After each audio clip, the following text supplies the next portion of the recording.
Each of us often wants to force others to change their behavior or point of view, psychologists say. We all know this very well. A manager wants to change his subordinates so they work harder. Subordinates want to change their boss to be more lenient. We're forever trying to change husbands, wives, friends, and frankly, all attempts to date have failed. But psychologists say there is a way that in 4 steps you can change almost anyone. However, they also add to this, to do so, first, you must change yourself. They make this point. Here's what they say about these 4 steps. Step 1, to turn from a critic into an ally. Do you agree with this? I don't agree, but I'm listening. You don't. Well, how can this be? Well, they say the first step is to turn from a critic into an ally. Okay. Throughout your life, naturally, you want to change others. How can you turn from a critic into an ally? Can this advice be applied in practice? Or is it just a pipe dream? What do you think? Why on earth would I agree with anyone? No way. Then everyone will try to bend me to suit them. And then I will have to bend them to suit myself. This is how we all live. Well, I don't know, but at least I do not agree to this as a given. They say this is the first step. Step 2, to decide together the result you want to achieve. Could that be? Even if I'm opposed to someone, can we together still build what we want to come to? This I agree with. Agree, right? Yes, vision of the future should be mutual. That is, despite the fact that I'm against him, I want to bend him, change him. We need to determine the future. To agree on... Little by little, moving towards this future, they can start becoming closer to each other. Step 3, to discuss together how to solve a problem. That's right. Right? Yes. Though it sounds completely unrealistic to me. It is unrealistic.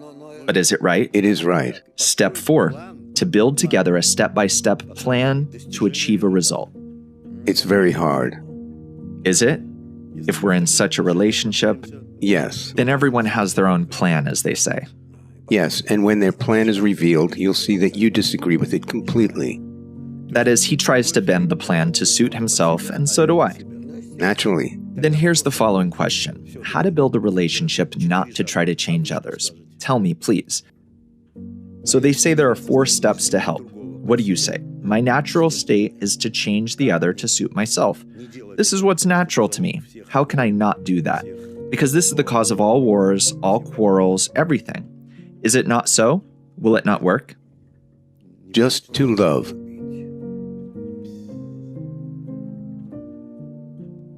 That's all. Once again, we return to the first question. If we understand the most important thing in our lives, it is to be with someone who understands, helps, loves, and appreciates you.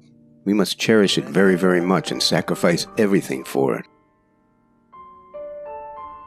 That is, I practically really sacrifice all my I. Yes. Which always demands to suit itself. But I say, I want to learn to love. I want to learn to love this person because I want to be with him. That's all. And it's good if he thinks the same. And this truly is a mutual and remarkable feeling. You're talking now not only about couples, right? But also about the subordinates, bosses, and countries. Pretty much. Yes? Yes. That means this state, learning to love, should radiate over everything? Right. Oh, it sounds so warm and beautiful if we could achieve it.